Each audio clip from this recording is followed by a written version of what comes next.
الحمدللہ امر بالمعروف و نہی عن المنکر کے متعلق آپ تمامی حضرات درس سماعت مار رہے ہیں۔ آج بھی اسی باب سے کچھ باتیں عرض کرتا ہوں۔ گزارش یہ ہے کہ قریب سے قریب تر ہو کر کے بیٹھ جائیں اور پوری توجہ کے ساتھ سننے اور سمجھنے کی کوشش فرمائیں۔ سیدنا حضرت ابو ہریرہ رضی اللہ تعالیٰ عنہ فرماتے ہیں کہ میری ماں مشرکہ تھی اور میں اس کو بار بار اسلام کی دعوت دیتا رہا۔ اللہ اکبر۔ میرے عزیزو، میرے دوستو، اب اتنی سی بات کو اگر ہم اس کی وضاحت کرنا چاہیں تو پورا وقت اسی میں گزر جائے گا کہ آج انسان دوسروں کو باہر تو نیکیوں کی دعوت دینا یا کسی چیز سے منع کرنا یا کسی چیز کا حکم کرنا تو آسان سمجھتا ہے اور کرتا بھی کبھی کبھی نظر آتا ہے، مگر گھر میں جلدی سے ایسا کرتا ہوا نظر نہیں آتا۔ جبکہ صحیح معنوں میں حقیقت یہ ہے اور حکم یہ ہے کہ پہلے اپنے گھر سے شروعات کرو، اور اگر کوئی عمل کا معاملہ ہو تو پہلے اپنے آپ سے شروعات کرو، خود عمل کرو اور مکمل طریقے سے علم دین حاصل کرنے کی کوشش کرو اور اس پر عمل کرتے ہوئے دوسروں کو بھی دعوت دیتے رہو۔ بھلے سبھی مکمل علم دین حاصل نہیں ہو پایا ہے، مکمل طریقے سے آپ خود جو ہے تو باعمل نہیں ہو پائے ہیں، مگر فرمایا کہ اپنے گھر سے اس کی شروعات کرو۔ ایسا نہ ہو کہ چراغ تلے اندھیرا رہ جائے، ایسا نہ ہو کہ دوسروں کو تو روشنیاں بانٹتے رہیں مگر خود اپنے گھر میں اندھیرا ہو۔ تو حضرت ابو ہریرہ رضی اللہ عنہ فرماتے کہ میری ماں مشرکہ تھی اور میں اسے بار بار اسلام کی دعوت دیتا تھا، اپنی ماں کو۔ ایک روز میں نے اسلام کی دعوت دی تو مجھے اس نے رسول اکرم صلی اللہ علیہ وسلم کے بارے میں کچھ ناگوار باتیں سنائی۔ جیسے آج ہوتا ہے نا، یہاں لوگوں کو جمع کرتے ہیں، ویسے بہت سارے لوگوں کو، نوجوان لڑکے جو ہے تو وہ یوں مارکیٹ میں بازار میں گھومتے رہیں گے، ہوٹل بازی کرتے رہیں گے، رات میں 12 بجے نہیں بلکہ 2 بجے بھی آئیں گے تو کوئی پوچھنے والا نہیں ہے، مگر اجتماع میں اگر دیر ہو گئی ذرا سی، 12 بھی بج گیا اور پہنچے تو پھر سیدھا یہی سکھاتے ہیں وہ لوگ، کیا 12 بجے تک جاگنے کا، یا ملیں گے ہم کو آپ کو تو یہی آپ لوگ سکھاتے ہو، 12 بجے تو گھر پہ آیا ہے۔ یعنی یہاں پر یہ اگر اس سے جو اجتماع میں آتا ہے، جو درس میں بیٹھتا ہے، جو نماز پڑھتا ہے، جو سنت شریعت پر عمل کرنے کی کوشش میں لگا ہوا ہے، اس سے اگر ذرا سی غلطی ہو گئی تو گھر والے فوراً اسی کو تانا دیتے ہیں، یہی نماز سے سیکھتا ہے تو، یہی اجتماع میں جا کے سیکھتا ہے تو، مدرسے میں یہی سیکھا ہے، یہی پڑھاتے ہیں تجھ کو۔ اور جو آوارگی کر رہا ہے یہاں وہاں، جس کے ہر زبان پر بار بار ہر وقت گالیاں جو ہے تو ظاہر ہو رہی ہیں، گالی کے بغیر بات نہیں کر، اس کو نہیں بولنے والے۔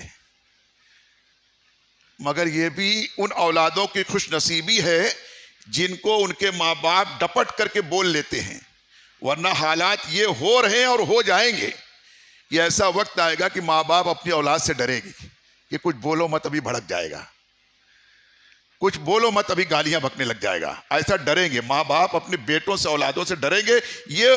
یہ حالات پیدا ہو رہے ہیں۔ تو بہرکیف حضرت ابو ہریرہ رضی اللہ عنہ نے اپنی والدہ کو جب بار بار دعوت دیتے رہے، ایک دن آپ نے اسلام کی دعوت دی تو آپ کی والدہ نے نبی علیہ السلام کے بارے میں کچھ ناگوار کلمات کہہ دیے۔ فرماتے ہیں میں روتا ہوا حضور علیہ السلام کی خدمت میں حاضر ہوا، مجھ سے برداشت نہیں ہوا، ماں ہے، ماں کو کیا کہتا میں، مگر مجھے برداشت نہ ہوا، رونا آ گیا، میری آنکھیں چھلک پڑی۔ ابو ہریرہ کہتے ہیں نبی علیہ السلام کے بارگاہ میں جو تو ناگوار کلمات، نازیبا کلمات سن کر کے مجھے رونا آ گیا، یہاں تک کہ روتے ہوئے میں آقا علیہ السلام کی خدمت میں حاضر ہوا اور میں نے عرض کیا کہ یا رسول اللہ علیہ السلام، میں اپنی ماں کو اسلام کی دعوت دیتا رہتا تھا اور وہ انکار کرتی رہتی تھی، اور آج جب میں نے اسے اسلام کی دعوت دی تو آپ کے بارے میں اس نے بہت برے کلمات کہے، اتنے بڑی ناگوار باتیں مجھ کو سنائیں، لہذا آپ اللہ تبارک و تعالیٰ کی بارگاہ میں دعا کیجئے کہ وہ ابو ہریرہ کی ماں کو ہدایت دے دے، کیونکہ اب یہ اتنا مجھ سے برداشت نہیں ہو رہا ہے، آپ کے بارے میں میری ماں نے ایسا کہہ دیا تو، اور میں ہمیشہ اور میں چاہتا ہوں کہ میری ماں بھی جو تو کفر اور شرک کے دلدل سے نکل کر کے داخل اسلام ہو جائے، تو اب میں کس طریقے سے دعوت دوں؟ میں روز دعوت دیتا ہوں اکثر، اور اس جو ہے تو چل کر کے اس طریقے سے سنا دیتی ہے، کہہ دیتی ہے۔ بعض روایتوں میں آیا ہے کہ آپ کی والدہ نے آپ کو مار دیا لکڑی اٹھا کر، بعض روایتوں میں نادیبہ کلمات اس میں لکھا ہوا ہے کہ کہے، بعض روایتوں میں بعض کتابوں میں لکھا ہوا ہے کہ آپ کی والدہ نے ایک لکڑی اٹھا کر کے مارنا شروع کر دیا حضرت ابو ہریرہ، تو روتے ہوئے نبی کی بارگاہ میں آئے، تو بہرکیف تو روتے ہوئے آئے، یہ بات تو دونوں روایتوں میں ہے، اور عرض کیا کہ آپ دعا فرما دیجئے کہ اللہ تعالیٰ میری ماں کو ہدایت عطا فرما دے، ہدایت عطا فرما دے۔ یہ نبی علیہ السلام کی بارگاہ میں آپ نے عرض کیا، سرور کائنات علیہ السلام نے فوراً دعا کے لیے ہاتھ اٹھا دیا۔ نبی علیہ السلام نے ابو ہریرہ کے چہرے کو دیکھ کر کے، برستی ہوئی آنکھوں کو دیکھ کر کے بھانپ لیا کہ اس کو دل میں کتنا تکلیف ہے، اس کے ماں کے مشرکہ ہونے پر اس کو کتنا تکلیف ہے، یہ آپ علیہ السلام نے بھانپ لیا، اور فوراً دعا کے لیے آقا علیہ السلام نے ہاتھ کو اٹھا دیا، اور ابو ہریرہ کی ماں کو ہدایت عطا فرما، اے اللہ ابو ہریرہ کی ماں کو ہدایت عطا فرما۔ یہ دعا آپ نے مانگنا شروع کی۔ فرماتے ہیں ابو ہریرہ رضی اللہ تعالیٰ عنہ کہ میں آپ کے پاس سے نہایت خوش ہو کر کے نکلا، سبحان اللہ، یعنی کہ اس یقین کے ساتھ کہ جب آقا علیہ السلام نے دعا فرما دیا ہے تو اب یہ دعا قبول ہو گئی ہے، تو میں خوشی یہ نہیں کہ دیکھتا ہوں اب کیا ہوتا ہے، اب جا کے دیکھتا ہوں دعا قبول ہوئی کہ نہیں، نہ، کوئی شک ہی نہیں۔ فرماتے میں انتہائی خوش ہو کر کے آپ کی بارگاہ سے اپنے گھر کی طرف روانہ ہوا نکلا، کیونکہ آپ نے میری ماں کے لیے دعا کی تھی۔ گھر پہنچ کر جیسے ہی میں دروازہ کھولنا چاہا تو میری ماں نے پیروں کی آہٹ سن کر کہا، ابو ہریرہ وہیں ٹھہرو۔ فرماتے ہیں میری ماں نے اندر سے کہا کہ اے ابو ہریرہ ابھی باہر ہی ٹھہرو، وہیں ٹھہرو۔ دروازہ میں نے کھٹکھٹانا چاہا تو ماں نے آواز دیا کہ وہیں ٹھہرو۔ میں نے نہانے کے پانی گرنے کی آواز سنی۔ حضرت ابو ہریرہ کہتے ہیں کہ میں نے آواز سنی کہ اندر میری والدہ جو ہے غالباً غسل کر رہی ہے، پانی گرنے کی آواز میں نے سنی باہر سے دروازے پر رہ کر کے۔ اتنے میں میری ماں نے قمیض پہنی اور جلدی میں چادر نہیں اوڑھی اور دروازہ کھول کر کہا، اے ابو ہریرہ میں گواہی دیتی ہوں کہ اللہ کے سوا کوئی معبود نہیں ہے، کوئی عبادت کے لائق نہیں، اور میں گواہی دیتی ہوں کہ محمد صلی اللہ علیہ وسلم اللہ کے سچے رسول ہیں، ہے نا۔ ادھر دعا ہوئی، ادھر قبول ہو گئی۔ دل کی دنیا بدلتے دیر نہیں لگتی، یہ دنیا بدلنے میں تو بہت دیر لگتی ہے، بڑی محنت کرنی پڑتی ہے، جو سب کرنے میں لگے ہوئے ہیں۔ دل کی دنیا بدلنے میں دیر نہیں لگتی ہے، اس کو ہم کرنا نہیں چاہ رہے، یہ بڑی آسانی سے بدل جاتی ہے دل کی دنیا۔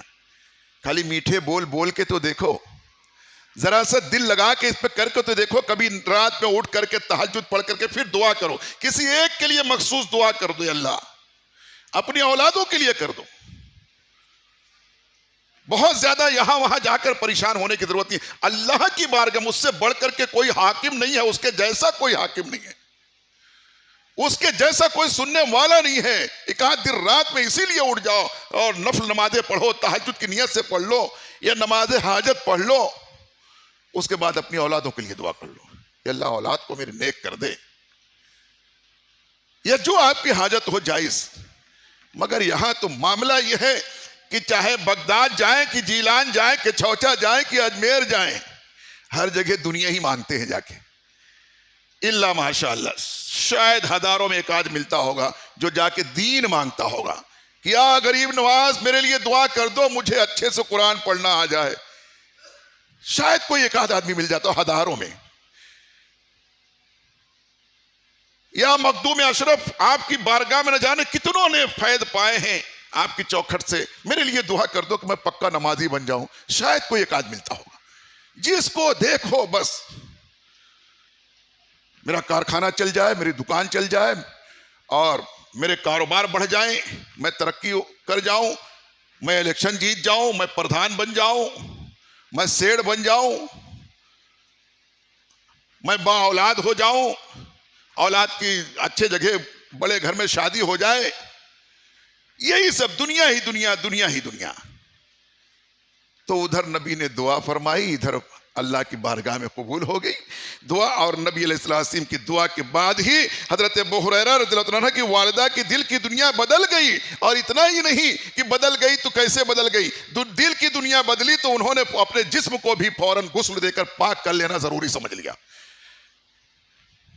اور ابو ہریرہ گھر پر پہنچتے اس سے پہلے انہوں نے غسل کر کے اور جو ہے تو پاک ہو کر کے ابو ہریرہ کو مبارکباد دیا کہ ابو ہریرہ میں گواہی دیتی ہوں آج میرا دل اس چیز تیری دعوت کو قبول کر چکا ہے اور تیرا رب سچا ہے، تیرا رسول سچا ہے، اور میں گواہی دیتی ہوں کہ محمد صلی اللہ علیہ وسلم اللہ کے سچے رسول ہیں۔ سبحان اللہ۔ میں نے واپس لوٹ کر، حضرت ابو ہریرہ کہتے ہیں میں اسی الٹے قدم واپس لوٹ کر حضور اقدس صلی اللہ علیہ وسلم کو یہ خوشخبری سنا دی جا کے کہ مبارک ہو یا رسول اللہ علیہ السلام، آپ کی دعا اثر کر گئی، آپ کی دعا اثر کر گئی، میرے ماں کے دل میں گھر کر گئی اور میری ماں نے داخل اسلام ہونا منظور کر لیا، قبول کر۔ حضور علیہ السلام نے جو ہے تو اللہ عز و جل کا شکر ادا کیا اور دعائے خیر فرمائی۔ نبی علیہ السلام نے اللہ کہا اے اللہ تیرا شکر ہے، تیرا شکر ہے کہ تو نے اس کے والدہ کو ہدایت عطا فرمائی، اور دعائے خیر فرمائی کہ اللہ اب اسی پر قائم فرمانا، اسی پر خاتمہ نصیب فرمانا اسے۔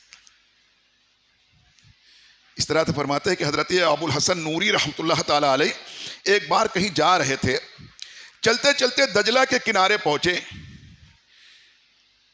تو دیکھا کہ شراب کے مٹکے کشتی سے اتارے جا رہے ہیں۔ کوئی کشتی آ کے ساحل پر رکی ہے نا، کشتی آ کر ساحل پر کنارے پر رکی ہے، اس سے شراب کے مٹکے سب اتارے جا رہے ہیں۔ پوچھا ان میں کیا ہے؟ کشتی والے نے کہا کہ شراب ہے، یہ سب مٹکے شراب سے بھرے ہوئے ہیں، جو خلیفہ وقت معتصم باللہ کے لیے آئی ہے۔ یہ آج کا جو خلیفہ ہمارا ہے معتصم باللہ، اس نے منگائے ہیں، باہر سے سب یہ شراب آئی ہوئی ہے۔ وہ 10 مٹکے تھے، کہتے ہیں میں نے دیکھا، توجہ فرمائی، دیکھا کہ وہ 10 مٹکے تھے۔ حضرت کو غصہ آیا، حضرت ابو الحسن نوری رحمۃ اللہ تعالی علیہ کو بڑا غصہ آیا، اور وہ کشتی والے کی لکڑی مانگ کر انہوں نے 9 مٹکے ایک کے بعد دیگر توڑ ڈالے۔ کشتی والے سے لکڑی لے کر کے اور پھٹاپٹ مار کر کے 10 مٹکوں میں سے 9 مٹکے تو توڑ ڈالے، اور ایک مٹکا چھوڑ دیا۔ چونکہ یہ شراب خلیفہ کے لیے لائی گئی تھی، اس لیے ان کا براہ راست خلیفہ کے یہاں بھیج دیا گیا۔ ان کو جو ہے براہ راست کہ چلو اب خلیفہ سے بات کرو تم، ان کو براہ راست خلیفہ کے یہاں جو ہے تو بھیج دیا گیا۔ معتصم باللہ نہایت ہی ہیبت ناک صورت میں بیٹھ کر اجلاس کیا کرتا تھا، لوہے کی ٹوپی پہنتا، لوہے کی زرہ اوڑھتا اور لوہے کی کرسی پر بیٹھتا تھا۔ معتصم نے نہایت کڑکدار آواز میں، کڑکدار اور ہولناک آواز سے پوچھا کہ تم نے یہ کیا کیا؟ تم نے کیسے مٹکے پھوڑ دیے؟ تم نے یہ کیا کیا؟ حضرت شیخ نے فرمایا کہ جو کچھ میں نے کیا وہ سب آپ کو بھی معلوم ہے۔ معلوم تو پڑ گیا، آپ پوچھنے کی کیا ضرورت ہے؟ جو کچھ میں نے کیا سب معلوم پڑ گیا، تم کو سب معلوم ہے کہ میں نے مٹکے توڑے، دریافت کرنے کی کیا ضرورت ہے؟ یہاں تک اگر میں ضرورت نہیں، ورنہ میں یہاں تک نہیں لایا جاتا۔ اگر تمہیں معلوم نہ پڑتا ہو، تم نے کہا کہ اس کو پکڑ کے لے آؤ، تبھی تو میں یہاں تک لایا گیا ہوں۔ اگر تمہیں معلوم نہ ہوتا تو میں یہاں تک نہیں لایا جاتا۔ معتصم باللہ یہ جواب سن کر کے برہم ہوا، بھڑکا اور پوچھا تم نے یہ حرکت کیوں کی؟ کیا تم محتسب ہو؟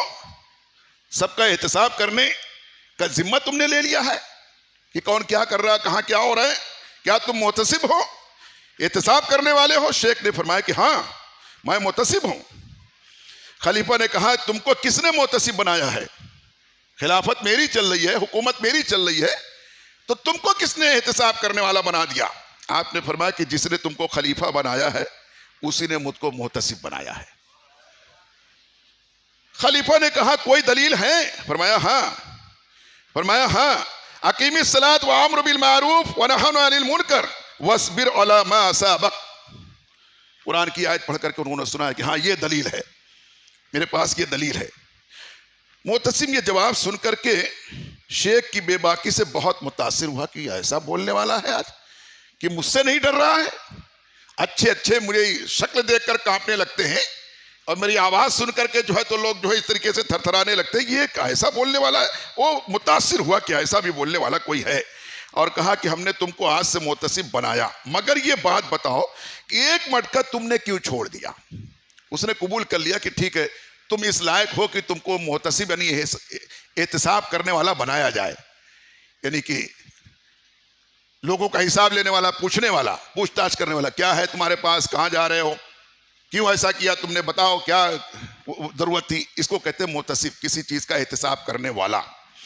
تو اس نے کہا کہ ٹھیک ہے میں نے تم کو بنایا، مگر یہ بتاؤ کہ تم نے ایک مٹکا کیوں چھوڑ دیا؟ آپ نے فرمایا کہ جب میں نے 9 مٹکے توڑ ڈالے تو نفس میں خیال آیا کہ اے ابو الحسن تو نے بڑی ہمت کا کام کیا کہ خلیفہ وقت سے بھی ٹکرا گئے، ڈرے نہیں، خلیفہ کا مال مٹکا تم نے توڑ دیا۔ میرے نفس نے کہا، میرے نفس یہ خیال ہے کہ واہ جو ہے تو ابو الحسن تو نے بڑے ہمت کا کام کیا، پر میں جب نفس کو یہ بات اچھی لگی تو میں نے چھوڑ وہیں سے ہاتھ روک لیا کہ نہیں، نفس کے لیے نہیں کروں گا، میں جو بھی کروں گا اللہ اس کے رسول کے لیے کروں گا۔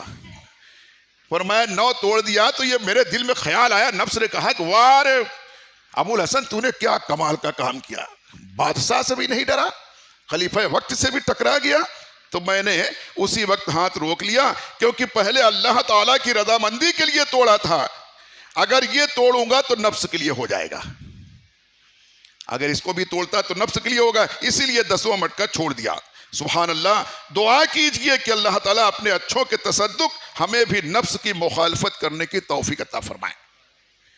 ذرا سی بات پہ نفس ہمارا بھڑک جاتا ہے، جانے تو ہم بولیں گے ہی نہیں، جانے تو ہم آئیں گے ہی نہیں، یہ ہو جاتا ہے۔ نہیں، کس کے لیے آتے تھے؟ کوئی بندہ کس کے لیے آتا ہے مسجد میں؟ اللہ کے لیے آتا ہے نا۔ اب اگر یہاں آنے والوں سے کسی سے کوئی بات ہو جائے تو آنا چھوڑ دے، فرمایا کہ نہیں، اس کا مطلب تو اس کے لیے آتا تھا کیا؟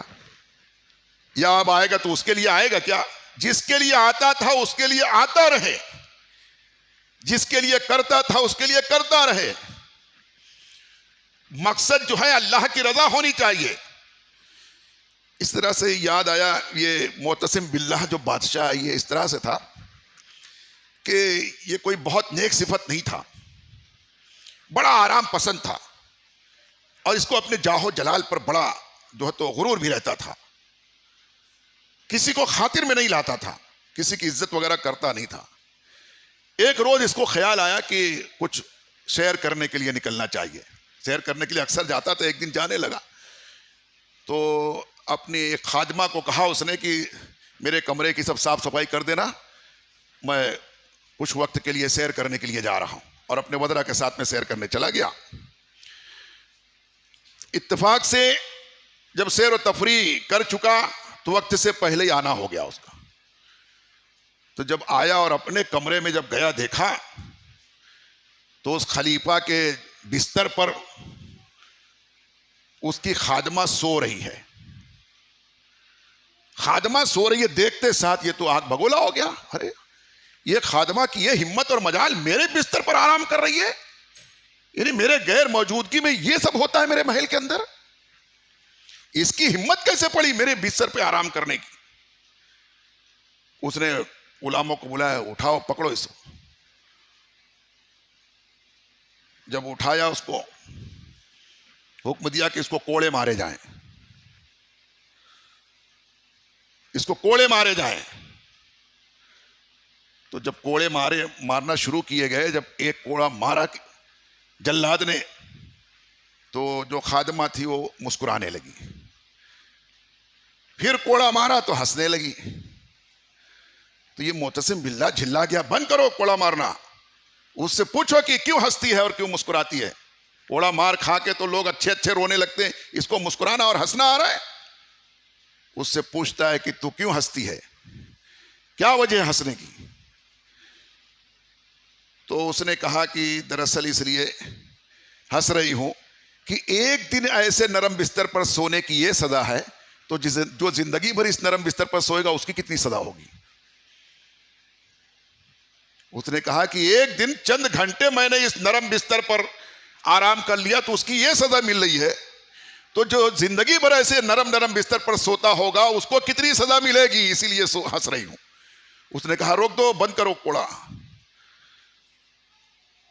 اور اس نے ہاتھ اٹھایا کہ تو نے میری آنکھ کھول دی۔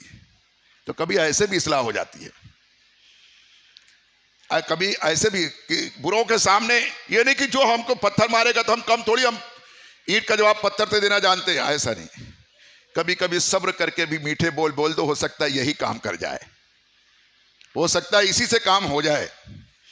تو اس کی خادمہ کی یہ بولی کہ جو زندگی بھر سوئے گا اس کو کتنی سزا ملے گی، اس کو احساس دلا دیا۔ اس نے کہا کہ بند کرو کوڑے، اس نے تو میری آنکھ کھول دی، اور پھر اس کے بعد سونے کو کار بننا شروع کر دیا۔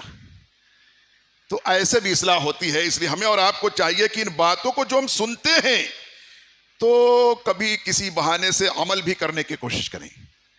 ایک آدھ بات پر کبھی یوں ہی بیٹھ رہا ہے, یعنی آزمانے کے لیے کبھی ایسا کچھ کرنے کی بھی کوشش کریں کہ ذرا کر کے دیکھتے ہیں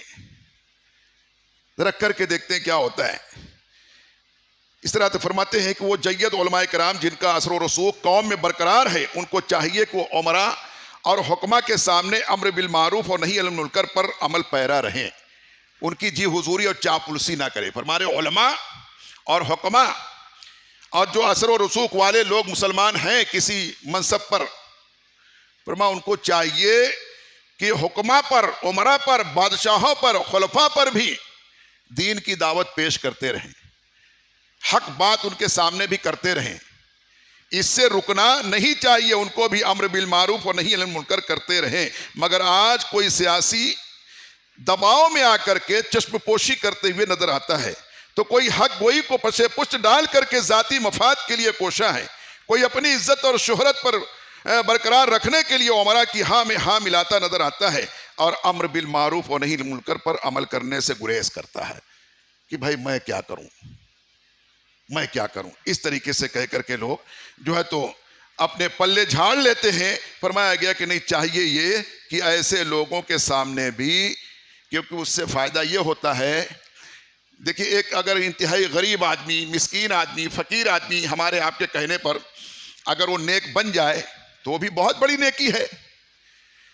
نیکی ہے. مگر کوئی امیر آدمی, بڑا کبیر آدمی, بڑا آدمی, کوئی بہت ظالم آدمی, بہت جو ہے تو بہکا ہوا گمراہ آدمی, اگر ہمارے آپ کے محنت پر اور دعوت پر اگر وہ سنور جائے تو یہ اس سے کہیں زیادہ بڑا نہیں بلکہ بہت بڑا کام ہوگا, کیونکہ اس کے پیچھے پھر اور لوگوں کے لیے عبرت کا سامان نظر آئیں گے, اور لوگ بھی اس کے ساتھ آئیں گے انشاءاللہ. تو یہ کوشش ہونی چاہیے کہ کسی کو دیکھ کر کے نہیں اس کو چھوڑو, اس کے پاس اس کی بات ہی مت کرو, ایسا نہیں, اس کی بھی بات کرو.